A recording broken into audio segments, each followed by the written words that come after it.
வணக்கம் மக்களே. தமிழகத்தில் நாளை டிட்வா புயல் சில மாவட்டங்களில் ஆரஞ்சு அலர்ட்டாகவும் சில மாவட்டங்களில் ரெட் அலர்ட்டாகவும் இருக்கும்னு சொல்லியிருக்காங்க. அதி கனமழையாக. ஸோ கேர்ஃபுல்லாக இருங்க. நீங்கள் எங்கே போனாலும் குடை எடுத்து போங்க. மக்கள் அதிகமாக ஒரே இடத்துல கூட வேணாம். நாளைக்கு எல்லா கடையும் இருக்கும். மழை அதிகமாக பெய்யுன்னு சொல்லி இன்றைக்கே பொருள்லாம் வாங்கணும்னு ஒரே இடத்துல கூடாதீங்க. அதுவே நீங்கள் ஜாம் ஆனாலே அதுவே உங்களுக்கு ஒரு மக்கள் ஒரு பரபரப்பாக பொருள் கிடைக்காத பேரில் எல்லா அத்தியாவசிய பொருளும் கிடைக்கும்.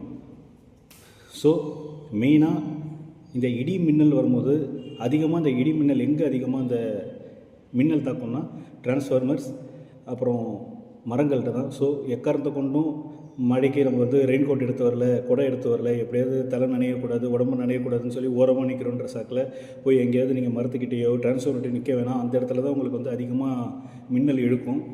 அதேமாரி ரோட்டில் அதிகமாக மழை பெஞ்சு தண்ணி நிற்கும் போது எது பள்ளம்னு உங்களுக்கு தெரியாது. இப்படியாவது சீக்கிரமாக போகணுன்றதால போவீங்க. அந்த இடத்துல ஏதாவது பள்ளம் இருக்கலாம், தண்ணி இருக்கிறது தெரியாது, ஓரமாக போவீங்க, ட்ரைனேஜ் ஓரமாக. ஸோ தயவு செஞ்சு தேவையில்லாத விஷயத்துக்கு வெளில வர வேணாம். எங்கள் டிஆர்எஸ்ஆர் ஸ்லாங்கில் சொல்லணுன்னா, மழை காலத்தில் சூடாக டீ குடிக்கிறேன்னு எல்லாருக்கும் ஆசை இருக்கும்.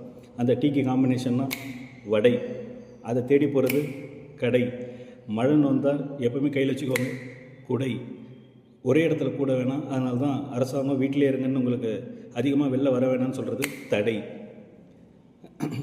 நம்ம சின்ன வயசில் ஸ்கூலுக்கு போகும்போது எடுத்து போகிறது நோட்டு. எலெக்ஷன் வந்தால் நம்ம போடுறது ஓட்டு.